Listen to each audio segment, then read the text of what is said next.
Seiring dengan kemajuan zaman dan kemajemukan masyarakat, modus kejahatan pun kian berkembang. Pertambahan jumlah penduduk yang tak seiring dengan pertumbuhan ekonomi menjadikan kesenjangan sosial dan ekonomi semakin lebar. Peristiwa kejahatan dengan modus-modus baru pun muncul. Bahkan diantaranya sempat populer dan ditiru oleh pelaku lainnya. Pemirsa, On The Spot telah merangkum beberapa kasus kejahatan yang pernah populer di tanah air dalam 7 modus kejahatan terpopuler versi On The Spot.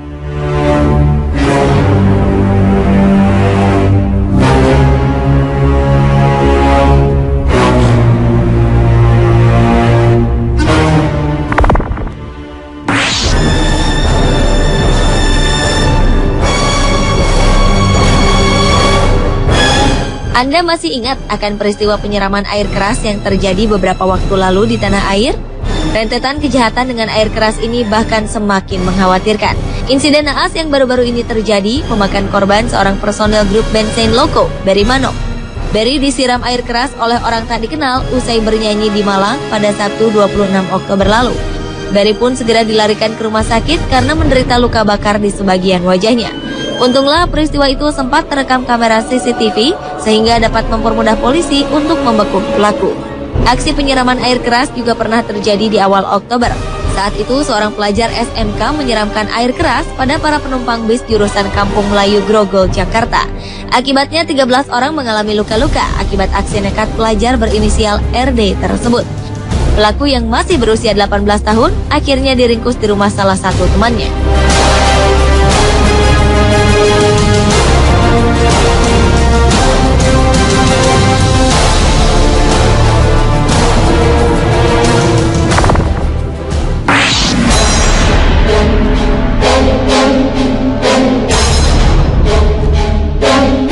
Karena praktis, penggunaan ATM atau anjungan tunai mandiri semakin meningkat.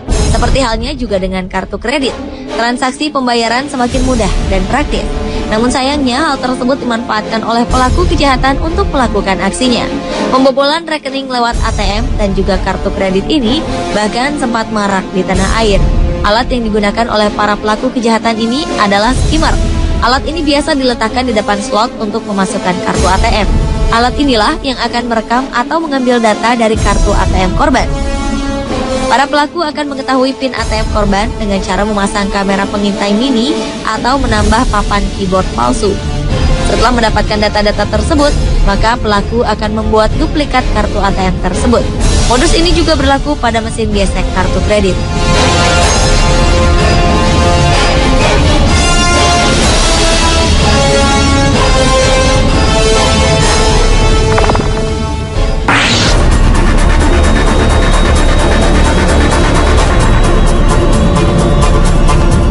Berbagai peristiwa kejahatan di tanah air diramaikan dengan adanya fenomena pembunuh bayaran. Bak film Hollywood, pembunuh bayaran profesional hingga amatiran beraksi untuk mengeksekusi para korbannya. Tahun 2010 silam, 2 orang pembunuh bayaran amatir bahkan beraksi di siang hari.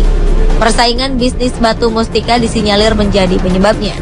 Tahun 2007, pembunuhan bos PT Asaba dan pengawalnya juga melibatkan pembunuh bayaran. 4 anggota marinir diduga terlibat. Otak pelakunya sendiri merupakan mantan menantu bos Asaba itu sendiri, yaitu Gunawan Santosa.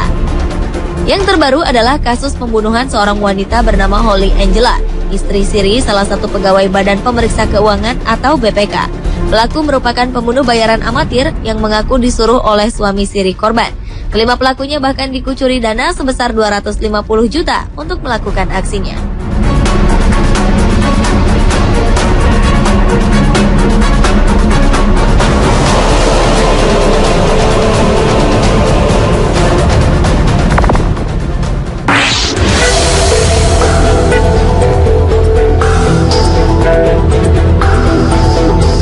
Kasus pembunuhan disertai dengan mutilasi seolah kian marak terjadi di tanah air. Hanya karena tak lagi sanggup menahan amarah, seseorang tega membunuh dan memutilasi korban. Salah satunya adalah pembunuhan yang dilakukan seseorang berinisial nama YS terhadap Liliana, istri keduanya di Ciwidey, Bandung, Jawa Barat. Hanya karena sering dimarahi, terdakwa tega membunuh dan memutilasi istrinya. Tragisnya, mutilasi terjadi atau dilakukan oleh orang-orang yang mengenal korban. Tak hanya pasangan suami istri, namun juga hubungan pertemanan. Peristiwa serupa juga menimpa seorang juru tagih bernama Tony Arifin. Saat menagih hutang, korban dimutilasi oleh tersangka Alan Shia.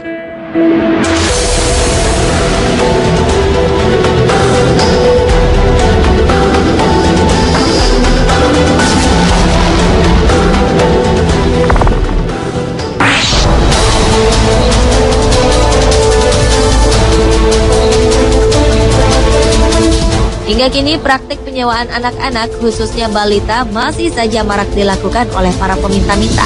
Hal ini bertujuan untuk mendongkrak pendapatan, karena pengemis yang membawa balita pada umumnya mendapat belas kasihan lebih. Fenomena ini terjadi karena faktor kemiskinan yang membuat orang tua rela menyewakan anaknya sendiri, serta adanya sindikat penyewaan anak.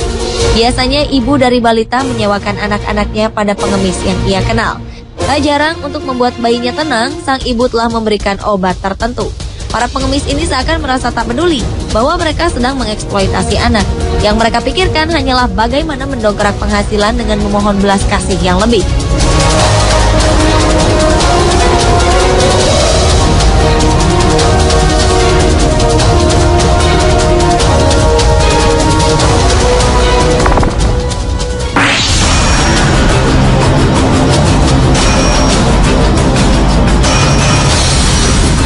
Modus kejahatan berikutnya adalah hipnotis atau gendam.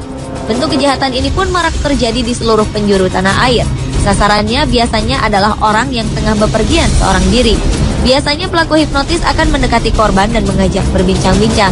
Tanpa disadari, seluruh harta benda yang dibawa korban telah berpindah ke tangan pelaku. Bahkan korban dengan mudahnya melakukan semua yang dikatakan oleh sang pelaku gendam. Biasanya korban akan tersadar setelah sang pelaku gendam telah pergi jauh. Sepertinya gendam bisa dipelajari oleh siapapun, termasuk nenek berusia 67 tahun yang berasal dari Situbondo, Jawa Timur ini.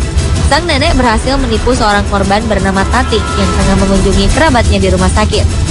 Awalnya sang nenek mengajak berkenalan dan meminta uang untuk membeli makan.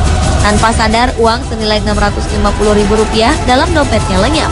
Beruntung sang nenek berhasil diamankan oleh pihak kepolisian.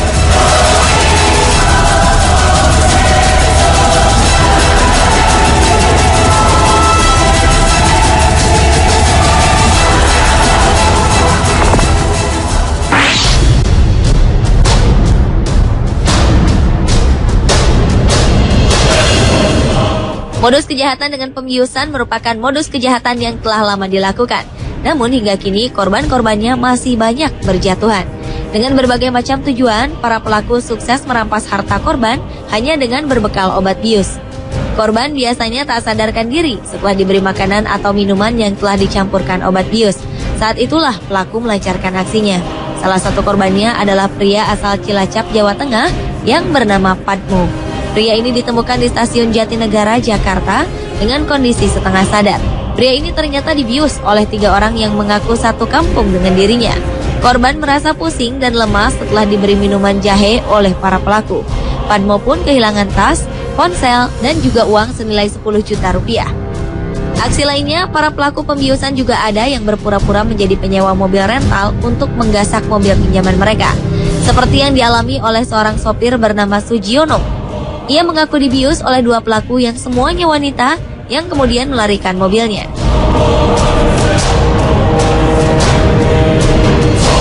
Pemirsa, itulah ke-7 modus kejahatan terpopuler versi On The Spot.